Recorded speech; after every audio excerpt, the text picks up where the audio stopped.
ഈ തെറി വിളിക്കുന്നത് ഏതെങ്കിലും ഒരു പാറാവുകാരനല്ല, ഏതെങ്കിലും ഒരു കോൺസ്റ്റബിൾ അല്ല, ഒരു SI അല്ല, നെയ്യാറ്റിൻകര സ്റ്റേഷനിലെ CI ആണ്. വിപിൻ എന്നാണ് അദ്ദേഹത്തിന്റെ പേര്, ആ മഹത് വ്യക്തിയുടെ പേര്. ഇതൊക്കെ ഈ സംസ്ഥാനത്തെ ഈ ജനങ്ങളെ ഇതൊക്കെ അനുഭവിക്കണം. CPM വോട്ട് ചെയ്ത് പോയില്ലേ, ഉറപ്പായിട്ടും അനുഭവിക്കണം. ഇടതുപക്ഷത്തെ ഭരണത്തിൽ കയറ്റിയില്ലേ, ഉറപ്പായിട്ടും ഇത് അനുഭവിക്കണം. ജനങ്ങളുടെ നികുതി പണം കൊണ്ട് ശമ്പളം വാങ്ങിക്കുന്ന ഇവനൊക്കെ നടു റോഡിൽ ഇറങ്ങി നിന്ന് ഇതുപോലെ കേട്ടാൽ അറയ്ക്കുന്ന വിധത്തിലുള്ള പച്ചത്തെറി വിളിക്കണം, വിളിച്ചേ മതിയാവത്തുള്ളൂ. നന്ദി കാണിക്കണമല്ലോ, ജനങ്ങളോട് നന്ദി കാണിക്കണമല്ലോ.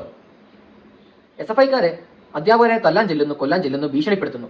ഏതാ അക്ഷരം പഠിപ്പിച്ചു തരുന്ന അധ്യാപകനെ തല്ലുവെന്നും കാല് തല്ലി ഓടിക്കുമെന്നൊക്കെ ഭീഷണിപ്പെടുത്തുന്നു. ഇതൊക്കെ അനുഭവിക്കണമല്ലോ, അധ്യാപകരും അനുഭവിക്കണമല്ലോ.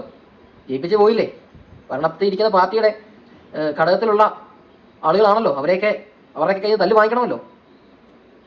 SFIക്കാർ ഇതാ ചെയ്യുന്നതെങ്കിൽ പോലീസുകാർ ഇതെങ്കിലും ചെയ്യണ്ടേ, ഇറങ്ങിയത് തെറി വിളിക്കണ്ടേ? തെറി വിളിച്ചില്ലെങ്കിലല്ലേ അത്ഭുതമുള്ളൂ. ഈ തെറ്റ് ജനം തിരുത്തണം, ഇനിയെങ്കിലും തിരുത്താൻ തയ്യാറാവണം.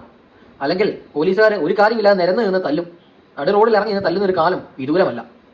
ശുഭനിരം.